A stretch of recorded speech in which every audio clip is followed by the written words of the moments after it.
welcome to your snack sandwich. Today I'm going to take a look at Gearbox. Now I did do a video a little while ago on Gearbox, but there's a lot of new features here and a lot of new utility. And I want to kind of highlight this new stuff and kind of, there's no point of just saying, hey, go look at that video if you want to know what Gearbox does. I'm just going to explain everything once again. And I've got a flowchart for you this time. Last time I didn't have a flowchart, so I'm going to go through that. Now I'm going to also put a whole bunch of links in the description because there's a lot of interesting content that you can read to really get up to date. Like there's the docs, which is fantastic. There's this referral program, which I will talk about in the spreadsheet a little bit. There's these articles on Medium and so forth. So, and then there's also this integration list, which is quite important because like you can't use Gearbox anywhere. You have to use Gearbox on these integrated like whitelisted protocols and acceptable things. And then there's also this spreadsheet that'll help you to use your health factor. So I'm not going to be able to explain like how to use this spreadsheet. So I would suggest you go in and check out this Degen. It's right here. It's this Degen Leverage Bible, and I'll mention it again inside the spreadsheet to remind you. Now, as always, go to the Discord, ask some questions. You get answers. As you see, ask a question, someone in the community will answer you, or even somebody more dialed into the community. Now, this protocol is very DAO. It's very DAO run. Yeah, of course there are heads, gear heads here, but there's a lot of stuff being done via snapshot and GIPs. This is GIP 24 and by this guy, and it passed and it's effective. So they're running this very decentralized as a DAO, which is great, and so forth. But so let's swing over to the spreadsheet, or sorry, to the flowchart here, and I'll explain to you a lot of things, why I'm really interested in this, why I'm very excited about this protocol. Okay, let's go. Okay, so here we are on the flowchart, and we have Dollar Bill and his brother Boosted Bill. They're both crypto lovers, and they want to take advantage of this. However, Dollar Bill's a little more conservative, and Boosted Bill is a little more degen. Okay, so the first thing we can do is we can talk about the two actors, right? So Dollar Bill wants to lend assets and get a simple, easy income on those assets. So he can lend any of these assets. Okay, all these assets are supported as lendable assets, and you are rewarded in both the same asset as well as the gear token.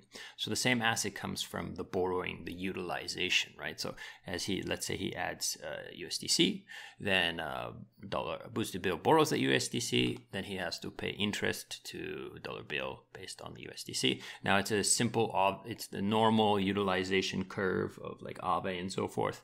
So it's time based. The longer you hold the debt, the more you have to pay. Okay. Now, this gear token, I do want to mention this is quite important. It's not tradable right now. So you're going to be farming a token that you cannot sell right now. So this is something you need to concern. Now, the value of this is estimated based on, fully diluted value. They basically just decided as a DAO how much they think this token should be worth. And then they're going to give these tokens to people.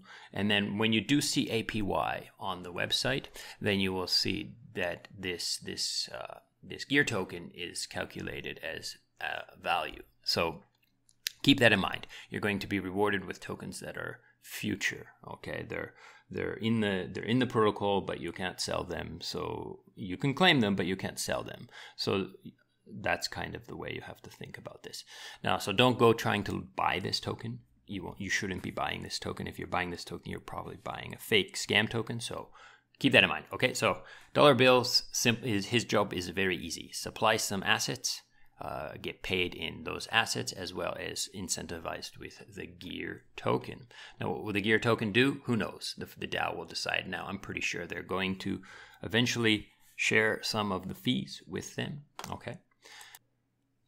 So here's Boosted Bill. He comes along and he wants to take part. So this is what makes Gearbox very special. This is the key feature of Gearbox, is this aspect here, okay? So what he will do is he will come with some USDC or any of these other assets. He can easily, the zap ability is there, so he can zap in with any of these assets.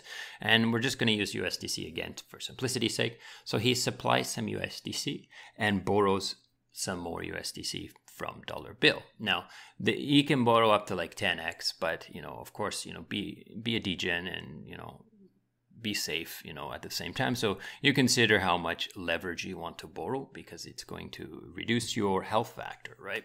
So he puts in some USDC and his USDC is added to this like NFT wallet thing, this like smart contract here.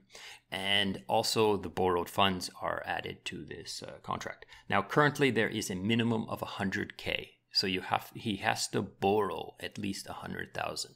So depending on how much he supplies and how much leverage he uses, he has to end up borrowing, you know, 10K. So if he puts 100K in and borrows 100K, then he's, you know, he's just doubling his leverage, right? But if he brings in 10K and borrows 100K, then you see his leverage goes up quite a bit more. So this is a requirement. Now, the reason why they want this requirement is because it makes for safer, easier, more comfortable liquidations, okay? So the liquidator is more incentivized to actually liquidate this position, because it's not for, you know, pennies or a few dollars. If he gets liquidated, it makes more sense. So this is backtracked. This is from version 1. They've decided, they've tested, and they've decided that 100K is a good place to start. Now, they do talk about reducing this as time goes by.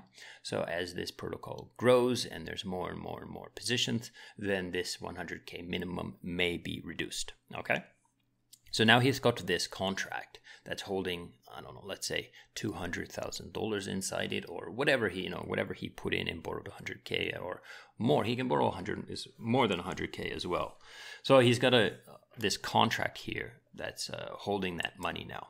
Now he can interact with that contract and then send those funds to those whitelisted protocols like Yearn. He can swap on Uniswap. So why would he want to swap? Like, let's say he wants to lever right up, okay? So he wants to borrow a whole bunch of USDC and buy ETH because he thinks ETH is going to pump. So he's basically just like doing a leveraged trade. And then when ETH pumps, if it does, he can sell it, repay his debt, and keep the profit, right? Or he can farm on Convex. So these are the whitelisted protocols right now that can be done. You cannot supply liquidity to Uniswap though, so keep that in mind, okay? So here are some of the protocols, some of the places that he could do. He could also use SushiSwap to make this trade as well, if that's something he wanted to do, okay? Now, one of the key features, one of the biggest upgrades that they've done is they've mastered what they call the multi-call. Okay, now multi-call is where you call several transactions or several, you know, functions in a single transaction, okay? Now, in the past, most of these are like, you know, read the value of the balance of this wallet and then use that number to do a swap or to withdraw. So that's the extent of most multi-calls per se. Now, there's probably a lot more than that, but that's kind of the idea. However, here they've been able to make multi-call very, very, very robust. So let's go through like what a multi-call. Let's say he showed up with ETH, right? And he wanted to enter the convex LUSD position. There's a lot of calls in here. Okay, so there's swap the ETH for USDC. Leverage up, so borrow this and get to the LUSD, or get the levered up USDC, put the LUSD into Curve, get that LP, and stake that LP into Convex. So this is a lot of things. Now, this is all going to be one gas transaction for dollar bill. He can click and all of this will happen. Now, normally it would be automated. A lot of websites would automate this, but there would be transactions that you would have to click in the middle sometimes. You know, your MetaMask might pop up here and here and here, and you would pay gas, pay gas, pay gas. So they've reduced this drastically. So they've allowed for a lot of multi-calls to be called, and this is the part that's like, it's hidden under the hood, and this is what makes it really high tech. Okay, this is new, innovative, high tech stuff. Now, I can't really show it to you because I'd have to open up contracts and be like, look, let's look at the code and all this kind of stuff, and that's just too much. Just keep in mind that they've been able to reduce gas drastically, okay, with this multi-call, okay? Now, another feature of the multi-call is liquidations. So you can still do these old kinds of liquidations, but this is kind of the way liquidations happen in DeFi now. So we have a liquidator, right? Some sort of third-party liquidator or perhaps in-house liquidator, and they will have a whole bunch of USDC, or they take a flash loan of USDC, they repay debt, they dismantle the the collateral down to USDC, they keep the profit, and they repay the USDC to the flash loan. Now, this is normally what happens.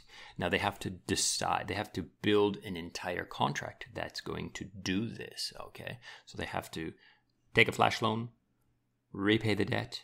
So they're calling separate functions, okay? Now, flash loans are all, atomic, so it's all got to be done in one thing, but they're calling a whole bunch of different, they have to design this this contract specifically for this specific position, right? Now, because they've built this multi-call, the liquidator has a lot of optionality here. If she doesn't want, she just wants the profit, right? So she can just multi-call back through this to liquidate it. So I'm not going to really explain to you how all the steps work, but basically it becomes very easy for liquidators to just come here and go, okay, liquidate, and then get those tokens out in, again, gas efficient. And she doesn't need to pay a flash loan fee either. She can just liquidate because the assets are here. The value is here. It's just locked up in Convex, right? Or wherever they've started to farm. So why not allow them to pull out, dismantle, repay debt, and then keep whatever is owed to the liquidator and whatever is owed back to Boosted Bill for being liquidated, okay? So this is one of the major features, another major feature of these multi-calls. So a single transaction, very simple, very easy to liquidate. The next thing is that they have this router on chain. So most of the multi-calls are going to need swaps a lot, right? Or different kinds of swaps. So currently right now they have Curve, Uniswap, and SushiSwap. And the router is on chain looking at these. Now, most of the aggregators, DEX aggregators like 1inch or so forth, they do these calculations off-chain on a server, and then they spit out the best option to you, and then you perform the transaction, right? However, these guys have built this router that is looking at all these different whitelisted DEXs and finding the best for you on-chain. Okay, so there's no server vulnerability to this aspect of this router, okay? Now, again, the reason for this is to just make it more capital efficient, to not waste. So why send a transaction through Uniswap when you could send it through Curve and get a better deal and so forth, okay? So that's on-chain, and that's what's going on there. The next thing we want to talk about is what they call these phantom tokens. Now, I don't 100% see the benefit of it, but they're basically what these phantom tokens do is they are producing these non-transferable tokens that allow them to assess the health of the position. Now, so for example, if you have an LP and you stick it into Convex, what do you get in your wallet? You get nothing. Convex just remembers that you sent them these LPs and they owe you these LPs. Now, that's not it's not a person remembering, it's the contract remembering, so it's still immutable, it's still safe in that sense, right? And it's proven tech. However, it's harder to figure out what is like the health factor. So what they had to do is they built these phantom tokens. So whenever tokens do go into places like farms where they're not getting back a token, ERC20 token, they mint up these phantom tokens, which are non-transferable, which kind of just sit in the wallet and kind of sit in this contract wallet, right? And allow this contract wallet to kind of maintain and assess the health factor of these positions. Now, this is not really important to you as a user. However, it's good to understand that they've built this tech underneath, okay? Next, this is very interesting, okay? And what they did was they built a video game. Now, it's not like complex. It's not like the length of Super Mario Brothers. However, it is interactive and it is fun, okay? So it makes you kind of feel nice. And what it does is it kind of teaches you and it makes you sign some disclaimers and it kind of teaches you what's going on here and gives you the optionality to play this DeFi game in an actual game. So you kind of run around with a ninja, you jump up and down and stuff like that. And you can either be, you can either take the dollar bill side or you can take the boosted bill side and kind of play this game. Now, what makes this interesting is you need to get whitelisted for this currently because, again, the 100K, they want to be safe. They want to make sure people, they kind of vet people and force them to educate themselves a little bit. And when you play this game, you will learn a little bit about how it works. And you will get minted an NFT, right? What's not really an NFT, it's a soul-bound token, right? Which is kind of like an NFT. And so it kind of gets sent to your wallet after when you play this game. And then when you want to open an actual credit account, they call these credit accounts, these toolboxes, then your soul-bound token will be burned. So you have to kind of be careful.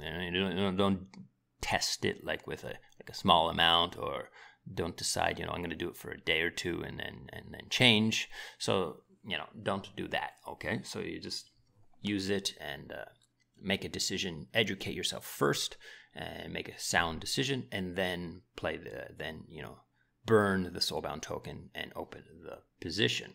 Okay.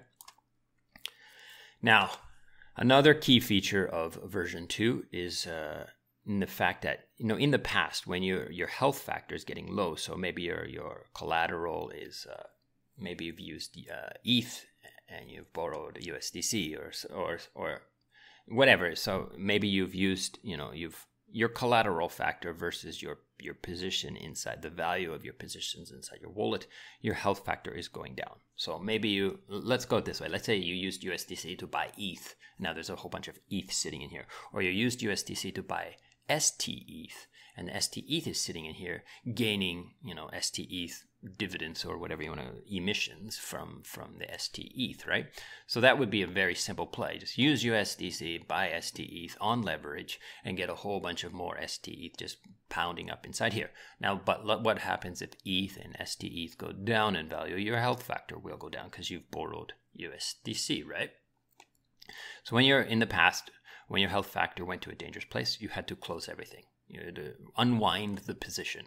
But they've added the feature of either adding more collateral, so you can increase decrease or increase your health or decrease your debt, so to speak. Well, not decrease your debt, but, increase your collateral, so increase your health. Or you can, kind of repay some of your debt by, adding to your position or something like this.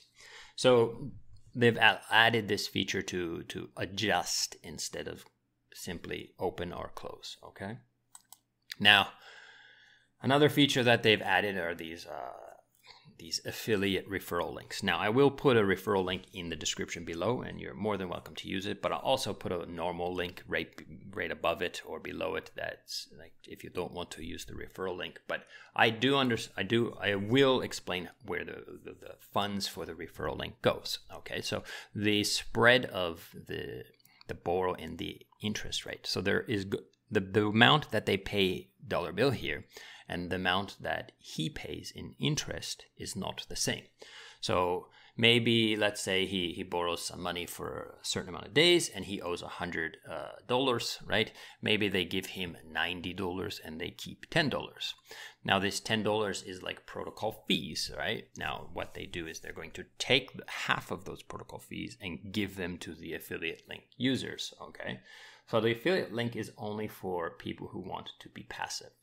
So if you want to be dollar bill and you watch this video and you think, oh, I would like to have Ceazor make a little bit of extra money, because you're not going to get that money anyways. It's going to go to the protocol, right? Then you can use my link to supply to this the dollar bill side of this equation. Now the other side, again, there's no affiliate link for going Degen right now. Now there is talk also about in the future of Boosted Bill here, by borrowing, he will also get some Gear tokens as well. So there's that to keep in mind. Now the last two things, this is a pretty long one, I know, so I'm sorry, but the last two things is that they've upgraded the front end extremely. Now there's a whole bunch of one-click ape-in strategies. So basically, like if you wanted to enter like convex LUSD 3CRV and start farming those tokens, you can do it simply with one click. So you just come here with USDC, one click, and everything happens. You can do it manually if you want. You can open a position, have that money there, then decide where to put it, and so forth. You can do this. However, they have these, the front end is ready with one click, just from any token into any of these strategies. So go to the website, you can see all the one-click things. You just click the big pink bubble, there's like strategies, click that and you'll see all the current possible strategies for one-clicking in. And the last thing is this Degen Bible, which I kind of showed you a little bit. This is very well written. I would definitely, if you're thinking about going Boosted Bill, I would definitely read the Degen Bible, the Pro Degen Bible inside the docs. Okay, so that's pretty much it. I know this is a bit of a long one, so I apologize for that. And but I do thank you for watching, and I hope this has been interesting and informative. Thank you and goodbye.